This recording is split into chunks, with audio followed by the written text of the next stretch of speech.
Goals of 5 year plan में students हमारे पास में 4 गोल्स हैं, economic growth, equity, modernisation and self reliance. देखिए ये जो है ये 4 गोल्स को मेन फोकस रखा गया कि आपके जो भी 5 ईयर प्लान्स बनाए जाएंगे वो इस वे में बनाना है कि ये चारों ऑब्जेक्टिव्स जो है वो फुलफिल हो सके। अगर हमारी कंट्री में हम देख रहे हैं कंटिन्यूअस इकोनॉमिक ग्रोथ, तो मतलब कि हाँ ये कुछ पॉजिटिव हो रहा है, ठीक है। इक्विटी क्या होता है अभी हम समझेंगे, मॉडर्नाइजेशन एंड सेल्फ रिलायंस। अगर मैं बोलूं तो ये जो हमारे चारों ऑब्जेक्टिव्स हैं, इन्होंने ब्रॉडली हर एक जो छोटे छोटे ऑब्जेक्टिव्स है ना उन्हें अपने अंदर जो है रखा हुआ है। मतलब कि सिंपल सी चीज है कि अगर ये चारों ऑब्जेक्टिव हमारे फुलफिल हो जाएं, अगर ये चारों जो हमारे गोल्स हैं ये अगर फुल उनके जो प्रॉपर फुल अटेनमेंट अगर इनका कर लिया जाए तो आपकी कंट्री एक बहुत ही अच्छी डेवलप्ड एंड प्रॉस्परस कंट्री बन जाएगी। इसलिए ये कुछ 4 जो है मेन रखे गए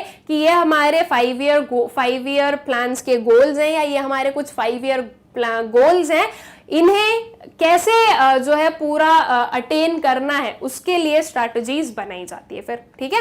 अब इन चारों को हम जो है एक थोड़े से ब्रीफ मैनर में चारों को ही सेपरेटली एक बार पढ़ लेते हैं। सबसे पहले बात आई इकोनॉमिक ग्रोथ की। So the main objective of planning is rapid increase in the production of goods and services. देखिए स्टूडेंट्स, जब हम इकोनॉमिक ग्रोथ की बात करते हैं तो मेनली हमारे पास में जो मेजर्स होते हैं GDP, national income, domestic income, यही होते हैं। मैंने लिया है आपका जीडीपी, ठीक है। हर एक चीज में जो है यहीं से रिलेटेड आपको चीजें मिलती है। अब अगर मैं बात कर रही हूं जीडीपी की, तो जीडीपी आपको क्या शो करता है, जीडीपी आपको शो करता है value of all the goods and services produced in the country during a year, ठीक है। मतलब कि जितनी भी गुड्स एंड सर्विसेज प्रोड्यूस की गई है उसकी वैल्यू बताते हैं। तो एक जो सिंपल सी चीज हमें पता है कि अगर इकोनॉमी ग्रो कर रही है तो इट मींस कि ये हम शो कैसे करेंगे, ये हम शो करेंगे जब जीडीपी ग्रो कर रहा है, राइट। तो जीडीपी को ग्रो करवाना मतलब कि जो प्रोडक्शन है वो बढ़वाना। तो जो मेन ऑब्जेक्टिव है प्लानिंग का वो क्या है कि रैपिड इंक्रीज होना production of goods and services में। ये जो है ये शो करेगा कि आपकी इकोनॉमी जो वो ग्रो कर रही है। अब बहुत ही कॉमन सेंस वाली जो चीज है वो ये है कि अगर सिर्फ और सिर्फ ये प्रोडक्शन से ही रिलेटेड होता कि जीडीपी ग्रो करवाना है, प्रोडक्शन कर दो, प्रोडक्शन कर करके भर दिया, भले ही लोग कंज्यूम नहीं कर रहे, तो क्या वो ग्रोथ हुई? वो ग्रोथ नहीं हुई। देखो सिंपल सी चीज है स्टूडेंट्स, कोई भी पर्सन है वो प्रोडक्शन कब करेगा, वो प्रोडक्शन उसी टाइम पर करेगा जब उसके गुड्स या सर्विस की डिमांड होगी। मतलब कि लोग जो हैं उसे कंज्यूम करने के लिए रेडी होंगे। अगर उतना प्रोडक्शन हो रहा है इकोनॉमी में तो ये माना जा रहा है कि उतना जो है कंजम्पशन भी किया जा रहा है, बिकॉज प्रोडक्शन करके उतना स्टॉक में रखने का कोई सेंस नहीं है। सिर्फ जो गुड्स हैं वो खराब ही होने हैं। एंड कोई भी प्रोड्यूसर जो कि एक प्रॉफिट मोटिव से वर्क कर रहा है, अगर सोशल वेलफेयर से भी वर्क कर रहे हैं तो भी उनको जो है डिस्पेंस किया जाएगा, ठीक है, उनको डिस्पोज ऑफ किया जाएगा। लेकिन अगर वो सिर्फ स्टॉक में भरे हैं और वो भरे के भरे ही रह रहे हैं तो वो कोई सेंस वाली बात नहीं है, राइट। तो कोई भी पर्सन जब वो प्रॉफिट मोटिव से वर्क करेगा तो वो ये देखेगा कि क्या उसके पर्टिकुलर गुड्स एंड सर्विसेज की डिमांड है या नहीं है। तो ये चीज मानी जाती है कि अगर प्रोडक्शन बढ़ रहा है इट मींस कि जो डिमांड है वो इंक्रीज हो रही है, मतलब कि लोग अपना कंजम्पशन भी बढ़ाएंगे, ठीक है। तो प्रोडक्शन का इंक्रीज होना इज इक्विवेलेंट टू, या फिर मैं बोलूं is directly proportional to consumption, ठीक है।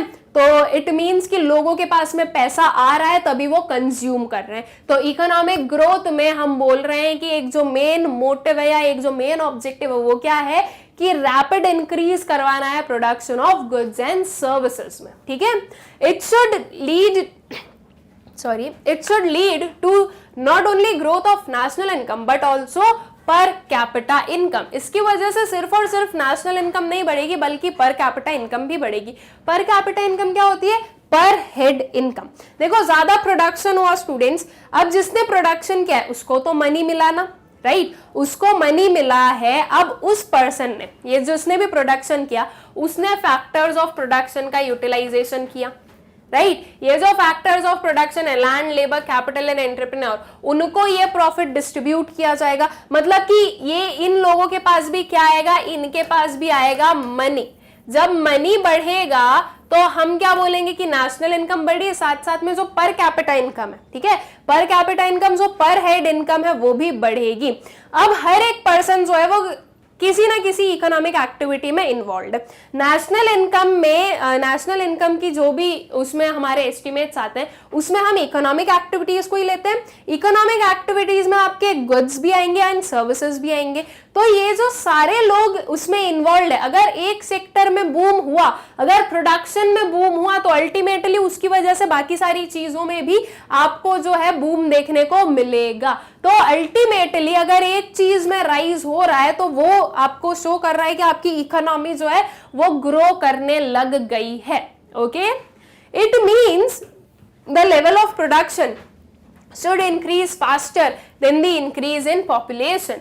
The rapid increase in production is possible by the growth of agriculture, industrial sector and services sector. ठीक है, ये जो ग्रोथ है प्रोडक्शन की, ये कैसे हो सकती है? जब हमारे जो तीनों सेक्टर्स हैं, agriculture that is primary sector भी हम उसे बोल सकते हैं, प्राइमरी, सेकेंडरी और टर्शरी सेक्टर, अगर तीनों ही ग्रो करें तो जो प्रोडक्शन है वो बढ़ता जाएगा। ठीक है, तो इट मीन्स सिंपली क्या चीज समझ में आई कि इकोनॉमिक ग्रोथ के लिए क्या चाहिए? प्रोडक्शन इंक्रीज हो। प्रोडक्शन इंक्रीज करने के लिए क्या चाहिए? कि हमारे जो इकोनॉमी के तीनों सेक्टर्स हैं वो तीनों ही सेक्टर्स जो हैं वो ग्रो करें। तो अल्टीमेटली क्या समझ में आया कि प्रोडक्शन के बढ़ने से जो तीनों सेक्टर्स हैं वो भी ग्रो कर रहे हैं। या मैं बोल सकती हूं कि प्रोडक्शन अगर हमें बढ़ता हुआ दिख रहा है तो इट मीन्स कि उसका इंप्लीकेशन क्या हो रहा है, बैक उसके पीछे क्या चल रहा है कि जो तीनों सेक्टर्स हैं वो हमारी कंट्री में ग्रो हो रहे हैं। ठीक है, तीनों सेक्टर्स ग्रो होंगे तो अल्टीमेटली जो उन पर डिपेंडेंट लोग हैं उनकी इनकम भी बढ़ेगी। तो अल्टीमेटली आपका जो इकोनॉमिक ग्रोथ है, ये पर्टिकुलर जो गोल है, इसकी वजह से बहुत सारी चीजें सही हो जाएगी। राइट, ये जो आपके जो चारों गोल्स ऑफ 5 ईयर हैं ये कुछ इसी वे में फ्रेम किए गए ताकि एक जो उनके मतलब कि जो मैंने आपको पहले बता दिया कि ये जो है एक ब्रॉड टर्म्स में ले लिया और इसके अंदर जो है सारे जो छोटे छोटे प्लान्स है वो अपने आप कवर अप होते जाएंगे। जब तीनों सेक्टर ग्रो करेंगे स्टूडेंट्स तो उसके साथ में क्या होगा, उसके साथ में जो एम्प्लॉयमेंट अपॉर्चुनिटीज है वो बढ़ेंगी। जब लोगों को काम मिलेगा तो जो पॉवर्टी है वो कम होगी। पॉवर्टी क्यों है? बिकॉज लोगों को एक सही वर्क नहीं मिल रहा है। लेकिन जब हम देखेंगे कि हमारी कंट्री के सारे सेक्टर ग्रो कर रहे हैं तो इट मीन्स कि उनकी ग्रोथ में उन्हें लोगों की भी जरूरत होगी, एम्प्लॉयमेंट भी इंक्रीज होगा, पॉवर्टी कम हुई, लोगों की इनकम बढ़ी, हमारी इकोनॉमी अच्छी वर्क करने लगी। राइट, तो ये जो इकोनॉमिक ग्रोथ है आई होप सो कि आप लोगों को क्लियर हो गई होगी। जो नेक्स्ट हमारा ऑब्जेक्टिव आता है that is equity. Now equity पढ़ने से पहले एक स्लाइड सा डिफरेंस आप लोगों को पता होना चाहिए between equality and equity. Equality क्या होता है कि जो भी है सबके साथ में सेम बिहेवियर हमें रखना है, सबको जो है इक्वल चीजें मिलनी चाहिए। जैसे कि हम देख सकते हैं कि यहाँ पर जो एक क्रिकेट मैच चल रहा है और 3 लोग हैं। अब इक्वालिटी की बात करें तो एक एक बॉक्स तीनों को दे दिया। अब इसमें से क्या हुआ, ये जिनकी हाइट बड़ी थी वो तो बिना बॉक्स के भी देख पा रहे थे लेकिन उन्हें भी बॉक्स दे दिया। इस पर्सन को तो दिख रहा है लेकिन इसे नहीं दिख पा रहा कुछ। ठीक है, इक्विटी का मतलब कि क्या हुआ? इक्विटी का मतलब हुआ कि ये जो गैप है between the richest and the poorest, richest और पुअरेस्ट क्यों बोला? बिकॉज इक्विटी यूजुअली आपका वही काम करता है। यहां पर हम बोल देंगे कि बड़ी हाइट एंड छोटी हाइट। ठीक है, तो ये जो टॉलेस्ट एंड हम बोलेंगे कि जिसकी हाइट कम है, इन दोनों के बीच में टॉलेस्ट एंड स्मॉलेस्ट के बीच का जो गैप है उसको कम करना is what we called equity. ठीक है, अब देखो इन पर्सन को कोई जरूरत नहीं थी इस चीज की तो इन्हें वो नहीं दी गई। ठीक है, मतलब कि ये रिच है, रिच को सब्सिडीज या इंसेंटिव्स की कोई जरूरत नहीं तो इन्हें नहीं दिया जाता है। ठीक है, इन्हें ये जो मिडिल मैन है इन्हें थोड़ी जरूरत है तो इन्हें थोड़ा ही दिया गया, 1 बॉक्स दिया गया। और ये जो स्मॉलेस्ट वन था, ठीक है, मतलब कि ये हम बोल दें कि ये कौन हो गया, ये हो गया पुअर। ये जो स्मॉलेस्ट वन था उसको ज्यादा जरूरत थी ये सारे सब्सिडीज, कंसेशंस, इंसेंटिव्स वगैरह की, तो उसे 2 बॉक्सेस दिए गए। ठीक है, तो मतलब इक्विटी आपको क्या शो कर रहा है? इक्विटी आपको शो कर रहा है कि सारे लोगों को जो है हमें एक ही लेवल पर लाना है। इक्वालिटी बोलता है कि सबके साथ में इक्वल बिहेवियर आप रखो, लेकिन इक्विटी बोलता है कि जो भी हमारे पास में जो भी हमारी पॉपुलेशन है उसे सेम लेवल पर हमें लाना है। ये देखिए अब जो है ये तीनों ही हमें लगभग सेम लेवल पर देखने को मिल रहे हैं, ठीक है। तो same goes with equity, equity हमें यही बोलता है the gap between the rich and the poor should decrease. Rich यहाँ पुअर यहाँ ऐसा नहीं रखना है, ये जो गैप है इसे क्या करना है, इस गैप को रिड्यूस करना है और सेम लेवल पर लाना है, is what we called equity, ठीक है। Planning aims at reducing inequalities of income by more production and fair distribution of income, ठीक है। ये जो प्लानिंग है इससे ये चीज हो सकती है, जैसे कि जो गवर्नमेंट है वो टैक्सेस लगा देगी रिच पर और पुअर को क्या दे देंगी, प्रॉपर जो इंसेंटिव सब्सिडीज जरूरत है वो। ये जो है प्रोडक्शन से भी किया जा सकता है और अगर डिस्ट्रीब्यूशन का प्रॉपर फेयर डिस्ट्रीब्यूशन करके, सॉरी इनकम का फेयर डिस्ट्रीब्यूशन करके, okay. This is called growth with social justice और ग्रोथ विथ इक्विटी। ये जो टर्म्स है ये भी आप लोगों को याद रखना है कि ग्रोथ विथ सोशल जस्टिस या फिर ग्रोथ विथ इक्विटी हम क्या बोल सकते हैं कि ये पर्टिकुलर क्या है, ये है आपका 5 ईयर प्लान का एक गोल, ठीक है। In other sense, equity also implies eradication of poverty so that every Indian is able to fulfill his basic needs at least. जो अगर मैं दूसरे सेंस में बोलना चाहूं तो जो इक्विटी है वो क्या इंप्लाई कर रही है, वो इंप्लाई कर रही है इरेडिकेशन ऑफ पावर्टी, राइट। जैसे कि अभी यहाँ पर बताया कि ये पुअर है, ये पावर्टी को क्या किया गया, इरेडिकेट किया गया, इन्हें जो है सेम लेवल पर लाया गया। तो पावर्टी को इरेडिकेट करना, पावर्टी को रिमूव करना, ताकि हर एक पर्सन के पास में एटलीस्ट उसकी जो बेसिक नीड्स है वो फुलफिल करने के जो मीन्स हैं वो रहे, ठीक है। तो ये होता है आपका equity, okay. I hope so कि आप लोगों को इक्विटी भी अच्छे से क्लियर हो गया होगा एंड आई होप सो कि अगर अभी तक आप लोगों के माइंड में कोई भी कंफ्यूजन होगा related to equality and equity तो अब वो जो चीज है वो भी आप लोगों की क्लियर हो गई होगी कि इक्वालिटी और इक्विटी जो है दोनों अलग अलग होते हैं, ओके। फिर चलते हैं स्टूडेंट्स हम अपने नेक्स्ट वाला जो हमारा गोल है, दैट इज मॉडर्नाइजेशन। मॉडर्नाइजेशन क्या होता है, मॉडर्न बनना, किस वे में मॉडर्न बनना, तो उसके 2 डायमेंशंस होते हैं। 2 डायमेंशंस क्या होते हैं, एक डायमेंशन होता है आपका एडवांस्ड टेक्नोलॉजी, ठीक है।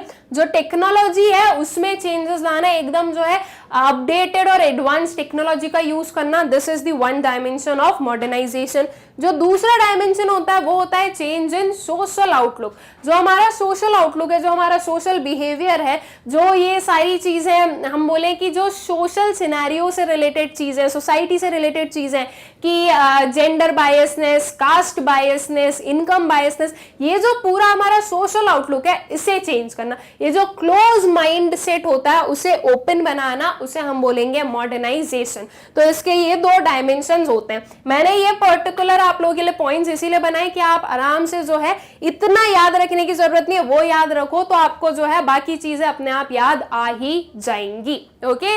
So in one sense it means use of latest technology in different production activities, ठीक है। एक सेंस में क्या बोल सकते हैं कि वो है लेटेस्ट टेक्नोलॉजी को यूज करना, that is what we called as advanced technology. This helps in raising the productivity level, improving the quality of products and reducing the cost of production. ये जो एडवांस टेक्नोलॉजी है किस चीज में help कर रही है, ये हेल्प कर रही है ताकि प्रोडक्टिविटी लेवल जो है वो रेस किया जा सके, जो क्वालिटी ऑफ प्रोडक्ट्स है वो इंप्रूव हो सके और जो कॉस्ट ऑफ प्रोडक्शन है वो क्या हो सके, वो रिड्यूस हो सके। बिकॉज जब प्रॉपर टेक्नोलॉजी का यूसेज होगा तो ये सारी चीजें पॉसिबल हो पाएगी, ठीक है। इसलिए जो है इस जो एडवांस टेक्नोलॉजी है वो लाना जरूरी है। और ऑब्वियस सी चीज है, जब हम बात कर रहे हैं कि हमारी इकोनॉमी को हमें ग्रो करवाना है तो हम आउटडेटेड टेक्नोलॉजी पर नहीं वर्क करेंगे, हमें जो है proper updated and advanced and new technology की जरूरत होगी, ओके। जैसे कि सिंपल सी चीज है, पहले अगर हमें कुछ भी खाना खाना होता था तो आपको होटल ही जाना है और वहां से आपको लेना है। अब मान लो कि आपके घर पे कोई है जो कि होटल नहीं गया, आप जो हो उनसे पैक करवा कर घर लेकर जाओगे, तो इस चीज के लिए आपको ही वर्क करना पड़ रहा था। लेकिन अब with the help of technologies, with the help of advancement क्या हुआ, उस चीज को चेंज कर दिया गया। अब आपके पास में डिफरेंट फूड एप्स होते हैं जिससे कि आप लोग ऑर्डर करते हो और आपके घर पे खाना आ जाता है। तो ये आपको शो कर रहा है काइंड ऑफ मॉडर्नाइजेशन, ठीक है। तो ये एक हमारा एक डायमेंशन क्या हुआ, एक डायमेंशन हुआ एडवांस टेक्नोलॉजी का। जो सेकेंड डायमेंशन है वो क्या है, चेंज इन सोशल आउटलुक का। From second perspective modernization implies changes in social outlook like recognizing the need for equal rights for men and women. As society modernizes, many social evils, superstitions, high birth rate, casteism etcetera come under control. ठीक है, मतलब कि जो भी आप society में देख रहे हो कि जो भी बुरी चीजें हैं, जो भी ये जो पुरानी ट्रेडिशंस हैं, अननेसेसरी पुरानी ट्रेडिशंस है, पुराने ट्रेडिशंस अच्छे होते हैं लेकिन जो अननेसेसरी ट्रेडिशंस हैं, जो अननेसेसरी की चीजें हम लोग मानते आ रहे हैं, उन सब से बाहर निकलना is what we called modernization. ठीक है, तो दोनों ही वे में जो है हमें अपनी कंट्री को डेवलप करवाना है, in the context of technology and also in the context of social outlook. ठीक है, तो आई होप सो कि मॉडर्नाइजेशन भी आप लोगों को क्लियर हो गया होगा। फिर आता है सेल्फ रिलायंस। सेल्फ रिलायंस का मतलब क्या होता है कि मतलब हम लोग जो है सेल्फ सफिशिएंट है, हमें किसी और की जरूरत नहीं है, हम किसी के ऊपर भी डिपेंडेंट नहीं है, वो होता है सेल्फ रिलायंस। तो हमें अपनी कंट्री को सेल्फ रिलायंट कंट्री भी बनाना है, हमें जो है दूसरी कंट्रीज पर डिपेंडेंट नहीं रहना है। हर एक काइंड ऑफ प्रोडक्ट, हर एक काइंड ऑफ टेक्नोलॉजी, हर एक चीज में जो है अपनी कंट्री को हमें सेल्फ रिलायंट बनाना है। तो जब हम लोग सेल्फ रिलायंट होंगे स्टूडेंट्स, हम किसी और कंट्री पर डिपेंडेंट नहीं होंगे, तो वो एक बहुत ही सही चीज होगी। बिकॉज कोई भी कंट्री, अगर अभी हम किसी भी कंट्री पर डिपेंडेंट है, अगर वहां से हमारे गुड्स या सर्विसेज जो हैं वो आते हैं, तो सिंपल सी चीज है, वो कंट्री हमारा एक्सप्लॉयटेशन कर सकती है कुछ टैरिफ्स टैक्सेस की हेल्प से। लेकिन अगर हम सेल्फ सफिशिएंट हैं तो कोई भी कंट्री कुछ भी कर दे अपनी ट्रेड पॉलिसीज में, हमें उतना जो है इफेक्ट नहीं करेगा। बिकॉज अगर हम वहां से अपना इंपोर्ट एक्सपोर्ट कुछ भी बंद करेंगे तो हमारी कंट्री के लिए, हमारे पास में हमारी कंट्री के वांट्स को सेटिस्फाई करने के लिए हमारे पास में हर एक चीज अवेलेबल होगी। Okay, so it means avoiding imports of those goods which can be domestically produced। ठीक है, बेसिकली ये जो है ये imports पर हम बात करते हैं, बिकॉज अगर हम एक्सपोर्ट्स कर रहे हैं तो हम किसी कंट्री पर डिपेंडेंट नहीं है, वो कंट्री हमारे ऊपर डिपेंडेंट है। लेकिन अगर हम इंपोर्ट्स कर रहे हैं, मतलब कि हम जो है किसी और कंट्री के गुड्स पर डिपेंडेंट है अपने वांट्स को सेटिस्फाई करने के लिए। ठीक है, तो वो होता है कि हम लोग जो है उनके गुड्स या सर्विसेज पर डिपेंडेंट है, तो हमें उन सारे इंपोर्ट्स, उन सारे गुड्स या सर्विसेज के इंपोर्ट्स को हटाना है जो कि डोमेस्टिकली प्रोड्यूस किए जा सकते हैं, जिनकी डोमेस्टिकली जो वांट्स हैं, डोमेस्टिकल प्रोडक्शन से जो वांट्स है वो सेटिस्फाई किए जा सकते हो। ठीक है, It was deemed necessary in order to minimize our dependence on foreign countries। ठीक है, ये क्यों जरूरी था, अपने डिपेंडेंस को हटाने के लिए जरूरी था। जैसे कि ब्रिटेन था, मतलब कि ब्रिटिश रूल था जब, तो उन लोगों ने क्या कर दिया था, हमारी कंट्री को बिल्कुल बना दिया था एक्सपोर्टर ऑफ रॉ मटेरियल्स, इसमें कोई दिक्कत नहीं है। लेकिन अपनी जो कंट्री थी, इंडिया थी, वो इंपोर्टर ऑफ फिनिश गुड्स बन गई थी। हमारी कंट्री में फिनिश गुड्स का प्रोडक्शन नहीं हो रहा था, हम जो है डिपेंडेंट थे ब्रिटेन पर, या हम बोले ब्रिटिश गुड्स पर, कि वो जब गुड्स इंपोर्ट होंगे अपनी कंट्री में तभी हमारे जो वांट्स है वो सेटिस्फाई हो पाएंगे। तो वो एक फॉर्म ऑफ और जो है डिपेंडेंसी बढ़ाई थी। तो उस डिपेंडेंसी को हमें क्या करना है, हमें वापस नहीं इंक्रीज करना है। इसलिए वो सारे प्रोडक्ट्स जिनका डोमेस्टिक प्रोडक्शन जो है वो पॉसिबल है, उन प्रोडक्ट्स को डोमेस्टिकली ही प्रोड्यूस करना है। Okay, This goal was given importance because of bitter experience of the past that East India Company, which had entered India in the name of trade, exploited us for almost 2 centuries। ठीक है, तो ये जो है bitter past जो हमारा था, एक जो हम बोलेंगे कि बुरा पास्ट जो था, उससे ये चीज सीखी गई कि किसी भी कंट्री पर डिपेंडेंट नहीं रहना है, अदरवाइज वो जो है हमें एक्सप्लॉइट करेंगे। जैसे कि ब्रिटिशर्स आए ट्रेड के मोटिव से, लेकिन वो जो है रूल कर गए हमें 200 साल तक। तो ये बहुत ही हम बोलेंगे कि बहुत ही बुरा हमारा पास्ट था, जिससे कि ये चीजें सीखी गई कि सेल्फ रिलायंट बनना जरूरी है। बिकॉज अगर हम फिर से अगर किसी कंट्री पर डिपेंडेंट हुए तो वापस वही चीज होगी कि वो हमें एक्सप्लॉइट कर कर चले जाएंगे। ठीक है, तो ये कुछ हमारे 5 ईयर गोल्स हैं, मतलब कि ये कुछ हमारे 4 मेन गोल्स हैं। इनको जो है प्राइम गोल्स या प्राइम मोटिव माना जाता है, और और इसके बाद में जो सारे प्लान्स जो बनाए जाते हैं वो इन चारों को देखते हुए ही बनाए जाते हैं। बिकॉज अगर ये चारों अटेन कर लिया तो इट मीन्स की जो छोटी छोटी चीजें कि पॉवर्टी हटाओ, अनएम्प्लॉयमेंट हटाओ, एजुकेशन बढ़ाओ, या फिर हम बोले कि प्रॉपर जो पॉपुलेशन ग्रोथ है वो होनी चाहिए, हर एक पर्सन के पास में इनकम होनी चाहिए, तो ये सारी जो चीजें हैं अगर ये हमारे 4 गोल्स कंप्लीट हो जाए, अगर ये 4 गोल्स जो है फुलफिल कर लिए जाएं, तो बाकी के सारे जो छोटे छोटे गोल्स हैं वो अपने आप जो है फुलफिल हो सकते हैं। ठीक है, तो इसके लिए ये 4 जो है मेन मोटिव्स रखे गए और इनके बाद में जो दूसरे प्लान्स बनाए जाते हैं। ठीक, आई होप सो कि ये जो हमारे गोल्स ऑफ 5 ईयर प्लान्स हैं ये आप लोगों को क्लियर हो गए होंगे। फिर चलते हैं हम अपने नेक्स्ट टॉपिक।